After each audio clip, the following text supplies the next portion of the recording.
ಈ ಸತಿ ನಾನೇ ಬಾಲಾಂಬಿಕೆ ಆಗೋದು ಅಂತ ಮನ್ಸು ಮಾಡಾಯ್ತು. ನೋಡೋಣ ಯಾರು ತಡಿತಾರೆ ಅಂತ.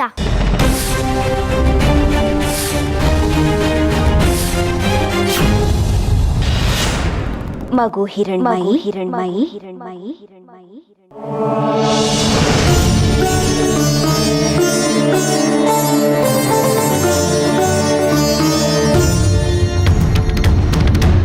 ಕೂಡಲೇ ನೀನು ನನ್ನನ್ನು ಕಾಣಬೇಕು.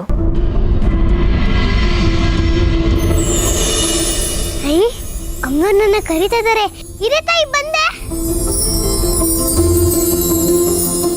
ಅಮ್ಮ ಅಮ್ಮ, ಏನೇ? ನಮ್ಮೂರಿನ ದೇವಸ್ಥಾನದಲ್ಲಿ ಬಾಲಾಂಬಿಕೆ ಉತ್ಸವ ಮಾಡ್ತಾರಂತೆ. ಹೌದು. ಈ ಸಲ ನಾನೇ ಬಾಲಾಂಬಿಕೆ ಆಗ್ಬೇಕು. ಏನು? ಏನೇ ಹೇಳ್ತಿದ್ಯಾ? ಬಾಲಾಂಬಿಕೆ ಅಂದ್ರೆ ದೇವ್ರು. ನೀನ್ ದೇವ್ರಾಗಕ್ಕಾಗತ್ತಾ? ದೇವಸ್ಥಾನದಲ್ಲಿ ಪ್ರತಿಷ್ಠಾಪನೆ ಪೂಜೆ ಎಲ್ಲ ಮಾಡ್ತಾರೆ. ಅಮ್ಮನವ್ರನ್ನ ಕೂರ್ಸೋ ಬದಲು ನಿನ್ನನ್ ಕೂರ್ಸಕ್ಕಾಗತ್ತಾ? ಆಗ್ಲೇ ಒಂಥರ ಹುಚ್ಚಿಡ್ದಿತ್ತು, ಈಗ ದೇವ್ರಾಗೋ ಹುಚ್ಚ? ಅಯ್ಯೋ ಅಮ್ಮ, ಇಷ್ಟು ವರ್ಷ ಈ ಊರಲ್ಲಿದ್ದು ಇಲ್ಲಿಂದ ಆಚಾರ ವಿಚಾರ ತಿಳ್ಕೊಂಡಿಲ್ಲ ನೋಡು ನೀನು. ತಾತ ಮತ್ತೆ ದೇಶಿಕರು ಬಾಲಾಂಬಿಕೆ ಉತ್ಸವದ ಬಗ್ಗೆ ಮಾತಾಡ್ತಿದ್ರು. ಪ್ರತಿಷ್ಠಾಪನೆಗೆ ಮುಂಚೆ ಒಂದ್ ಮಗುಗೆ ಬಾಲಾಂಬಿಕೆ ತರ ಅಲಂಕಾರ ಮಾಡ್ತಾರಂತೆ.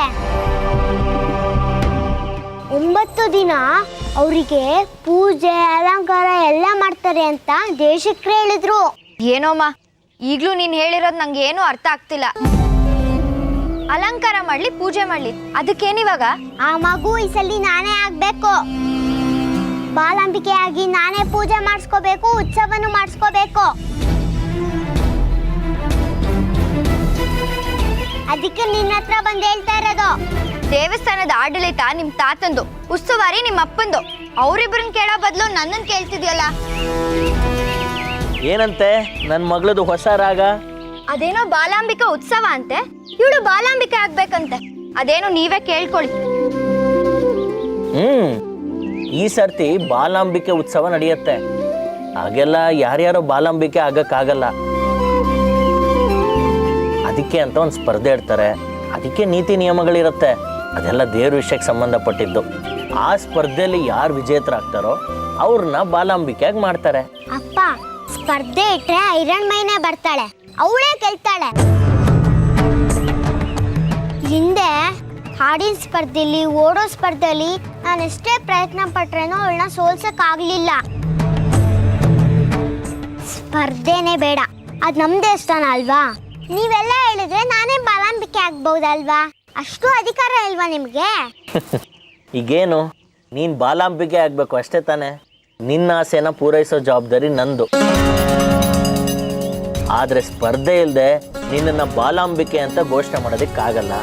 ಹಾಗಾಗಿ ಹಿರಣ್ಮಯಿನ ಬೇಕಾದರೆ ಈ ಸ್ಪರ್ಧೆಯಲ್ಲಿ ಭಾಗವಹಿಸ್ತಿರೋ ಹಾಗೆ ನಾನು ಬೇರೆ ಉಪಾಯನೇ ಮಾಡ್ತೀನಿ. ಆದರೆ ಮುಂದೆ ಸ್ಪರ್ಧೆಯಲ್ಲಿ ಗೆಲ್ಲೋ ಜವಾಬ್ದಾರಿ ನಿಂದು. ಆ ಹಿರಣ್ಮಯಿ ಒಬ್ಳು ಇಲ್ಲ ಅಂದ್ರೆ ನಾನೇ ಗೆಲ್ತೀನಿ. ಅವಳಿಲ್ಲ ಅಂದ್ರೆ ನನ್ನ ಯಾರು ಸೋಲ್ಸಕ್ಕಾಗಲ್ಲ. ನನ್ನ ಮುದ್ದು ಅಪ್ಪ. ಅಲ್ಲ ರೀ, ಅದ್ಯಾವ ಧೈರ್ಯದಲ್ಲಿ ಹಿರಣ್ಮಯಿ ಬಾಲಾಂಬಿಕೆ ಸ್ಪರ್ಧೆಯಲ್ಲಿ ಭಾಗವಹಿಸಲ್ಲ ಅಂತ ಹೇಳಿದ್ರೆ? ಸ್ಪರ್ಧೆ ಆದ್ಮೇಲೆ ಅವಳು ಬರ್ದೇ ಇರ್ತಾಳ? ಎಲ್ರೂ ಅವಳನ್ನ ಅಮ್ಮನವ್ರ ಮಗಳು ಅಂತಾನೆ ಕರೀತಾರೆ. ಅಂಥದ್ರಲ್ಲಿ ಅವಳು ಬಾಲಾಂಬಿಕೆ ಆಗಕ್ ಬರ್ದೇ ಇರ್ತಾಳ ಸ್ಪರ್ಧೆಗೆ? ನೀನು ಹೇಳೋದೇನೋ ಸರಿ ದೇವಿಕಾ, ಆದರೆ ಅವಳು ಸ್ಪರ್ಧೆಗೆ ಬರ್ದೇ ಇರೋಗ್ ಮಾಡೋಕ್ ಜವಾಬ್ದಾರಿ ನಿಂದು. ಎಲ್ಲ ನಿನ್ನಿಂದ ಸಾಧ್ಯ. ಏನು? ನನ್ನಿಂದನಾ? ನಾನ್ ತಡಿಯೋಕ್ಕಾಗತ್ತಾ ಹಿರಣ್ಮಯಿ ಸ್ಪರ್ಧೆಗೆ ಬರ್ದೇ ಇರೋ ಹಾಗೆ? ಹೌದು, ನಿನ್ನಿಂದ ಮಾತ್ರ ಸಾಧ್ಯ. ಈಗ ನಾನು ಹೇಳ್ದಾಗ ಕೇಳು, ಎಲ್ಲ ನಾವು ಅನ್ಕೊಂಡಂಗೆ ಆಗತ್ತೆ.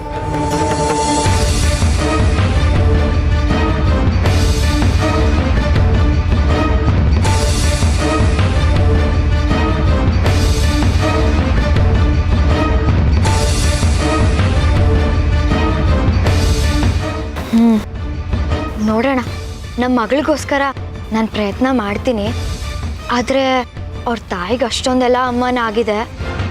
ಈಗ ಹೋಗಿ ನೀವು ಹೇಳೋದನ್ನು ಕೇಳಿದ್ರೆ ಅವ್ರು ಒಪ್ತಾರೆ ಅನ್ನೋ ನಂಬಿಕೆ ನನಗಿಲ್ಲ. ಎಲ್ಲ ಒಳ್ಳೇದಾಗತ್ತೆ, ನೀನು ಪ್ರಯತ್ನ ಪಡು. ಭಾವುಕತೆ ಮುಂದೆ ಎಲ್ಲರೂ ಕರ್ಗೋಗ್ತಾರೆ. ನಮ್ಮ ಮಗಳು ಒಂದಾಸೆನಾದರೂ ಪೂರೈಸೋಣ, ನಾವಿಬ್ಬರವಳು ತಂದೆ ತಾಯಿಯಾಗಿ. ಕರೀರಿ.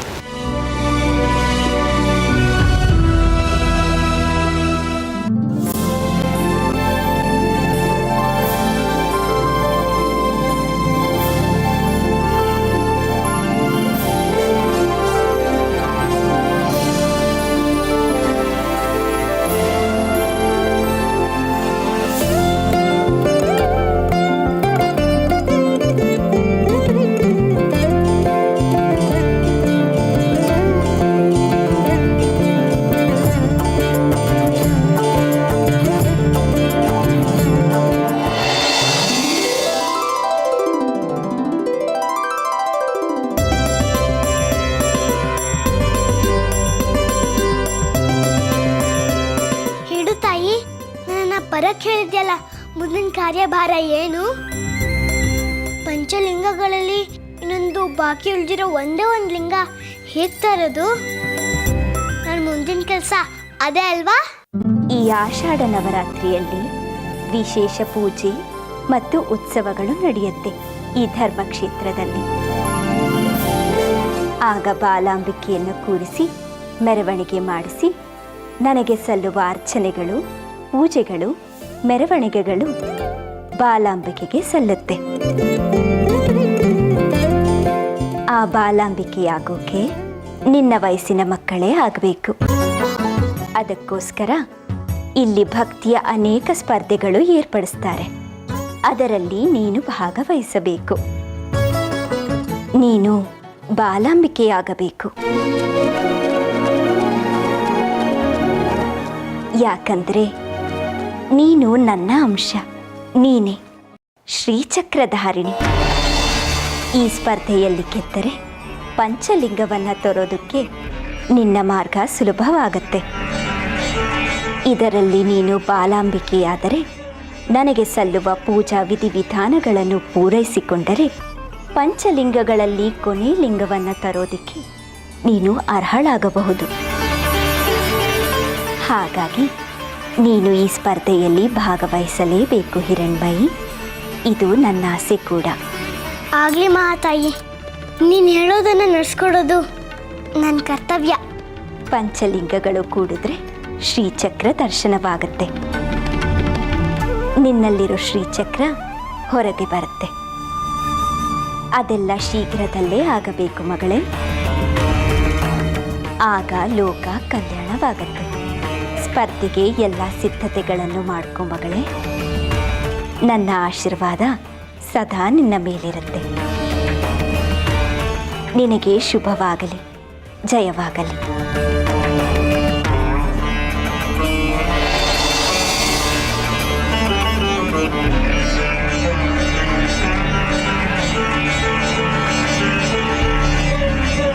ನನಗೆ ಬಾಲಾಂಬಿಕೆ ಆಗೋ ಅವಕಾಶ ಸಿಗ್ತಿದೆ. ಅದು ಈ ಅಮ್ಮನವರ ಆಶೀರ್ವಾದದಿಂದ. ನನಗೆ ಎಷ್ಟು ಖುಷಿ ಆಗ್ತಿದೆ.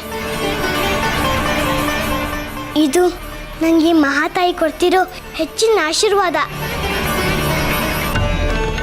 ನಾನೆಲ್ಲ ಸಿದ್ಧತೆನೂ ಮಾಡ್ಕೋಬೇಕು. ಬರ್ತೀನಿ ತಾಯಿ.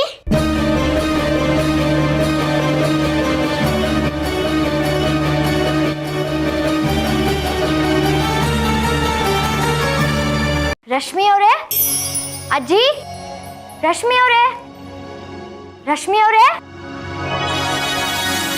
ಅರೆ ದೇವಿಕಾ ಅವರೇ, ಕೂತ್ಕೊಳ್ಳಿ. ಎಷ್ಟು ದಿವಸ ಆಯ್ತು ನಿನ್ನ ಮನೆ ಕಡೆ ಬಂದು? ಅಬ್ಬಾ, ನಂಗೆ ಇವಾಗ ಸಮಾಧಾನ ಆಯಿತು. ನನ್ನ ಖುಷಿಯಾಗಿ ಬರ್ಮಾಡ್ಕೊಂಡ್ರಲ್ಲ, ಅದೇ ಸಂತೋಷ. ನಾವು ನಿಮ್ಮ ಅಮ್ಮನ ಜೊತೆ ನಡ್ಕೊಂಡಿದ್ದ ರೀತಿ ನೋಡಿ ನೀವು ಎಲ್ಲಿ ಕೋಪ ಮಾಡ್ಕೊಂಡಿರ್ತೀರೋ ಅಂತ ಹೆದರಿಕೆಲ್ಲೇ ಬಂದೆ. ನನ್ನ ವಿಷಯ ಯಾವಾಗಲೂ ಮರ್ತಾಯಿತ್ತು. ಅಮ್ಮ ಮಾಡಿರೋದು ತಪ್ಪು. ನೀವದಕ್ಕೆ ಸರಿಯಾದ ಪಾಠನೇ ಕಲಿಸಿದ್ದೀರಾ. ನಿಮ್ಮ ಜಾಗದಲ್ಲಿ ನಾನು ಇದ್ದಿದ್ರು ಇದಕ್ಕಿಂತ ಹೆಚ್ಚಿನ ಶಿಕ್ಷಣೆ ಕೊಡ್ತಾ ಇದ್ದೆ ಅನ್ಸುತ್ತೆ. ಮಕ್ಕಳ ಮನಸ್ಸಲ್ಲಿ ವಿಷ ಬೀಜ ಬಿತ್ತೋದು ಅಕ್ಷಮ್ಯ ಅಪರಾಧ.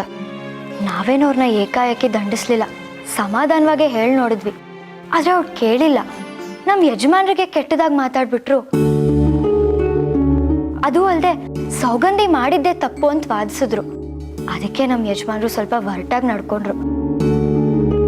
ಅವ್ರ ಪರವಾಗಿ ನಾನು ನಿಮಗೆ ಕ್ಷಮೆ ಕೇಳ್ತೀನಿ. ಅಯ್ಯಯ್ಯೋ, ನೀವು ಕ್ಷಮೆ ಕೇಳೋ ಅವಶ್ಯಕತೆ ಇಲ್ಲ. ನೀವು ಸರಿಯಾಗೇ ಮಾಡಿದ್ದೀರಾ. ಇದರಿಂದಾದರೂ ನಮ್ಮಮ್ಮಂಗೆ ಬುದ್ಧಿ ಬರುತ್ತೇನೋ. ಅವ್ರಿಗಾಗಿರೋ ಅವಮಾನಕ್ಕೆ ಅವರು 2 ದಿವಸದಿಂದ ಯಾರ ಕಣ್ಣಿಗೂ ಕಾಣಿಸ್ಕೊಂಡಿಲ್ಲ. ಎಲ್ಲಿದ್ದಾರೋ ಹೇಗಿದ್ದಾರೋ ಏನೂ ಗೊತ್ತಿಲ್ಲ. ನಾವು ಸುಮ್ಮನಾಗಿದ್ದೀವಿ. ಬರ್ತಾರೆ ಬಿಡಿ, ಸಮಾಧಾನ ಆದಮೇಲೆ. ನೀವೇನು ಚಿಂತೆ ಮಾಡಬೇಡಿ. ಆ ಮಹಾತಾಯಿ ಎಲ್ರಿಗೂ ತಿದ್ದಿ ಒಳ್ಳೆ ಬುದ್ಧಿ ಕೊಡ್ತಾಳೆ. ಈಗ ನಾನು ಬಂದಿರೋದು ಬೇರೆ ವಿಷಯಕ್ಕೆ. ಹೇಳಿ, ಅದಕ್ಕೆ ಮೊದಲು ಕಾಫಿ ತಂದು ಕೊಡ್ತೀನಿ. ಅಪರೂಪಕ್ಕೆ ನಮ್ಮ ಮನೆ ಕಡೆ ಬಂದಿದ್ದೀರಾ, ಊಟ ಮಾಡ್ಕೊಂಡೇ ಹೋಗ್ಬೇಕಪ್ಪ ನೀವು. ಇಲ್ಲ ರಶ್ಮಿ, ನಾನಿವತ್ತು ವ್ರತದಲ್ಲಿದ್ದೀನಿ, ಉಪವಾಸ. ಮನೆಯವ್ರಿಗೂ ಬಂದು ಏನು ತಿಂದೆ ಹೋಗ್ತೀರಾ? ಪರವಾಗಿಲ್ಲ ಬಿಡಿ, ಮುಂದಿನ ಸತಿ ಹಬ್ಬದ ಊಟಕ್ಕೆ ಬರ್ತೀನಿ. ಈಗ ನಾನು ಬಂದಿರೋ ವಿಷಯ ಹೇಳ್ಬಿಡ್ತೀನಿ. ಆಯ್ತು, ಹೇಳಿ. ವಿಷಯ ಅಂತಲ್ಲ, ನಿಮ್ಮಿಂದ ಒಂದು ಸಹಾಯ ಆಗಬೇಕಾಗಿತ್ತು. ಏನು ತಮಾಷೆ ಮಾಡ್ತಿದ್ದೀರಾ? ನೀವು ಈ ಊರಿನ ಧರ್ಮದರ್ಶಿಗಳ ಸೊಸೆ, ನಾನು ಸಾಮಾನ್ಯ ಕುಟುಂಬದವಳು. ನಾನು ನಿಮಗೇನು ಸಹಾಯ ಮಾಡೋಕ್ಕಾಗತ್ತೆ ಹೇಳಿ? ನಾನು ಕೇಳೋ ಸಹಾಯ ನಿಮ್ಮಿಂದ ಮಾತ್ರ ಮಾಡೋಕ್ಕೆ ಸಾಧ್ಯ. ನಿಮ್ಮನ್ನು ಬಿಟ್ಟು ಬೇರೆ ಯಾರೂ ಮಾಡೋಕ್ಕೆ ಸಾಧ್ಯ ಇಲ್ಲ. ಅದಕ್ಕೆ ನಿಮ್ಮ ನಡುವೆ ಇಷ್ಟೆಲ್ಲ ಆದರೂ ನಾನು ನಿಮ್ಮ ಹತ್ರ ಬಂದಿದ್ದು. ಸರಿ ಆಯಿತು, ಹೇಳಿ. ನನ್ನಿಂದ ಆಗೋ ಆಗಿದ್ರೆ ನಾನು ಖಂಡಿತ ಸಹಾಯ ಮಾಡ್ತೀನಿ. ಈಗ ನೀವು ನಾನು ಹೇಳೋ ಥರ ಮಾಡಿದ್ರೆ ಸೌಗಂಧಿಗೆ ಹಿರಣ್ಮಯಿ ಮೇಲಿರೋ ದ್ವೇಷ ಹೊರಟೋಗುತ್ತೆ. ಆಗ ಇಬ್ರು ಆಪ್ತ ಸ್ನೇಹಿತರಾಗಿರ್ತಾರೆ. ಆಗ ಎಲ್ರಿಗೂ ನೆಮ್ಮದಿ. ಅದು ಕೂಡ ಮುಖ್ಯ ಕಾರಣ ನಾನು ನಿಮ್ಮ ಹತ್ರ ಸಹಾಯ ಕೇಳಕ್ಕೆ ಬಂದಿರೋದು. ಓ, ಇಬ್ರು ಒಂದಾಗೋ ಆಗಿದ್ರೆ ನಾನು ಏನು ಮಾಡೋದಕ್ಕೂ ಸಿದ್ಧ. ಮಕ್ಕಳ ಮನ್ಸುಗಳು ಬಂದಾದ್ರೆ ದೊಡ್ಡವ್ರ ಸಮಸ್ಯೆಗಳು ನಿವಾರಣೆ ಆಗುತ್ತೆ. ಒಳ್ಳೆ ಉದ್ದೇಶಕ್ಕೆ ಬಂದಿದ್ದೀರಾ. ನಾನು ನಿಮಗೆ ಮಾತು ಕೊಡ್ತೀನಿ, ಖಂಡಿತವಾಗ್ಲೂ ನಾನು ನಿಮಗೆ ಸಹಾಯ ಮಾಡ್ತೀನಿ. ತ್ರಿಪುರ ಸುಂದರಿ ಅಮ್ಮನವ್ರ ದೇವಸ್ಥಾನದಲ್ಲಿ ಬಾಲಾಂಬಿಕಾ ಉತ್ಸವ ನಡೆಯೋದು ಗೊತ್ತೇ ಇದೆ ನಿಮಗೆ. ಆ ಉತ್ಸವದಲ್ಲಿ ನಮ್ಮ ಮಕ್ಕಳು ವಯಸ್ಸವ್ರನ್ನ ಬಾಲಾಂಬಿಕೆನಾಗಿ ಮಾಡಿ ಅಮ್ಮನವ್ರ ಪೂಜೆ ಅಲಂಕಾರ ಮಾಡೋದು ಗೊತ್ತಲ್ವಾ? ಹಾಗೆ ಆಯ್ಕೆ ಮಾಡೋದಕ್ಕೆ ಸ್ಪರ್ಧೆ ಸಹ ಏರ್ಪಾಟ್ ಮಾಡಿದ್ದಾರೆ. ಈ ಸರ್ತಿ ನನ್ನ ಮಗಳು ಸೌಗಂಧಿ ಬಾಲಾಂಬಿಕೆ ಆಗಬೇಕು ಅಂತ ಆಸೆ ಪಡ್ತಿದ್ದಾಳೆ. ಆದರೆ ಹಿರಣ್ಮಯಿನೂ ಈ ಸ್ಪರ್ಧೆಯಲ್ಲಿ ಪಾಲ್ಗೊಂಡ್ರೆ ಅವಳು ಗೆಲ್ಲಲ್ಲ, ಅವಳ ಆಸೆನೂ ಈಡೇರಲ್ಲ ಅಂತ ಅವಳ ಹೆದರಿಕೆ. ಅವಳಾಗ ಭಯ ಪಡೋದು ಸಹಜ ಅಲ್ವಾ? ನಿಮ್ಮ ಹಿರಣ್ಮಯಿ ಅಮ್ಮನವ್ರ ಅನುಗ್ರಹ ಪಡೆದಿರೋ ಮಗು.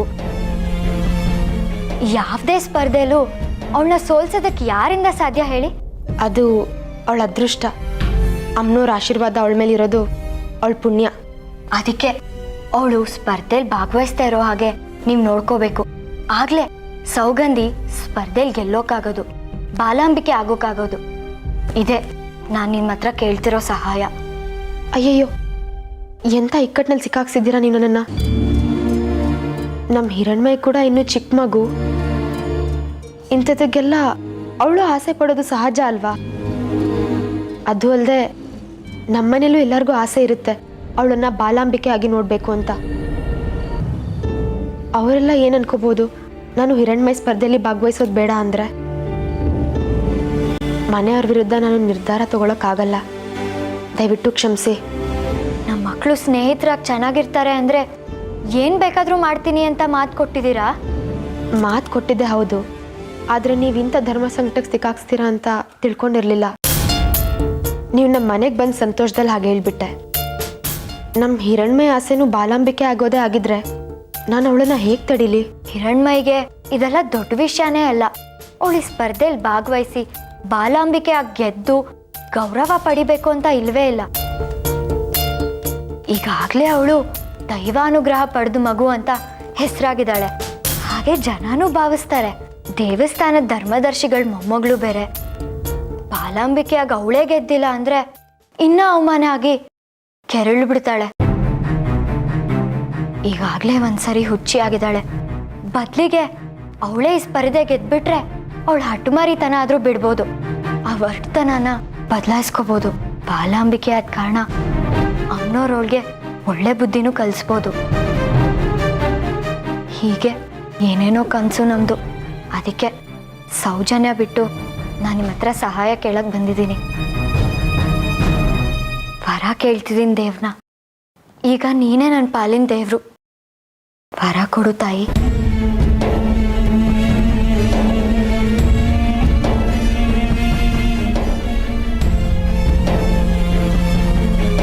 ಆಯ್ತು ಬಿಡಿ, ಮಕ್ಕಳಿಗೆ ಒಳ್ಳೇದಾಗೋ ಹೋಗಿದ್ರೆ ನಾನು ಹಿರಣ್ಮೈಗೆ ಹೇಳ್ತೀನಿ. ಈ ಸ್ಪರ್ಧೆಯಲ್ಲಿ ಅವಳು ಭಾಗವಹಿಸ್ದಿರೋ ಹಾಗೆ ನಾನು ನೋಡ್ಕೋತೀನಿ. ನೀವೇನು ಚಿಂತೆ ಮಾಡಬೇಡಿ, ಆ ಮಹಾತಾಯಿನೇ ಎಲ್ಲ ನೋಡ್ಕೋತಾಳೆ.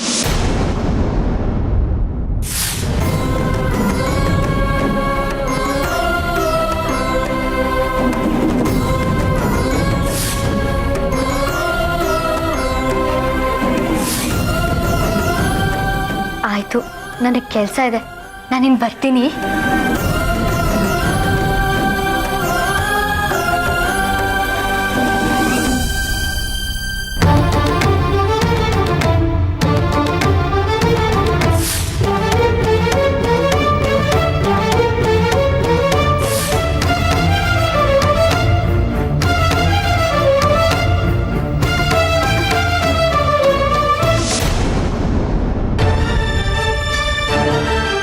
ದೇವಿಕಾ ಅಮ್ಮ ನಮ್ಮನೆಗೆ ಯಾಕೆ ಬಂದಿದ್ರು? ರಶ್ಮಿ ಅಮ್ಮ, ರಶ್ಮಿ ಅಮ್ಮ, ರಶ್ಮಿ ಅಮ್ಮ, ರಶ್ಮಿ ಅಮ್ಮ, ರಶ್ಮಿ ಅಮ್ಮ. ಬಂದ್ಯಾ? ನೋಡು ನಿನಗೋಸ್ಕರ ಏನು ತಂದಿದ್ದೀನಿ ಅಂತ. ಅಯ್ಯೋ ರಶ್ಮಿ ಅಮ್ಮ, ಅದೆಲ್ಲ ಬಿಡಿ. ಈಗ ನೀವು ಕೂತ್ಕೊಳ್ಳಿ. ಆ ಸೌಗಂಧಿ ಅವರಮ್ಮ ಇಲ್ಲಿ ಯಾಕೆ ಬಂದಿದ್ರು? ಅವ್ರದ್ದೇನಂತೆ? ಅದೆಲ್ಲ ಪಂಚಾಯತ್ ಎಲ್ಲ ಮುಗಿತಲ್ಲ, ಮತ್ತೆ ಬಂದಿದ್ರು ಅವ್ರು ಇಲ್ಲಿಗೆ? ಅದೆಲ್ಲ ಆಮೇಲೆ ಮಾತಾಡೋಣ. ಮೊದಲು ಲಡ್ಡು ತಗೋ. ತುಂಬಾ ದಿವಸದಿಂದ ಕೇಳ್ತಿದ್ಯಲ್ವಾ, ತಿನ್ಬಿಟ್ಟು ಹೇಗಿದೆ ಅಂತ ಹೇಳು.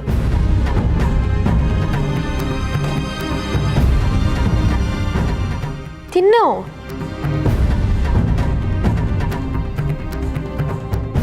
ಕಣ್ಗೊತ್ಕೊಂಡು ತಿನ್ನು. ಅಮ್ಮನವ್ರ ಗುಡಿಯಿಂದ ತಂದಿರೋದು.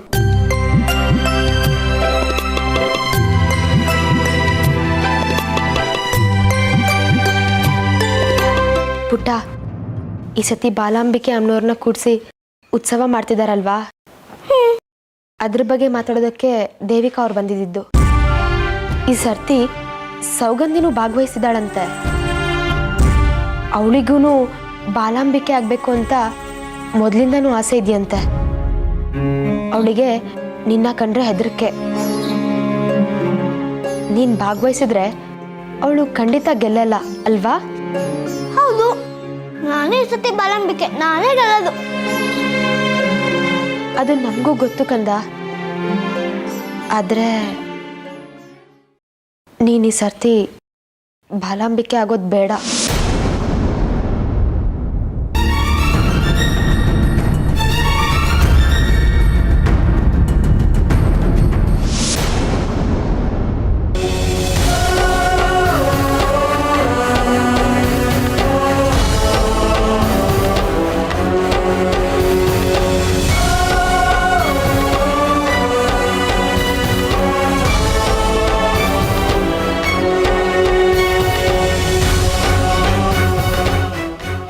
ರಶ್ಮಿ ಅಮ್ಮ, ನಾನು ಯಾಕೆ ಈ ಸತಿ ಭಾಗವಹಿಸಬಾರ್ದು?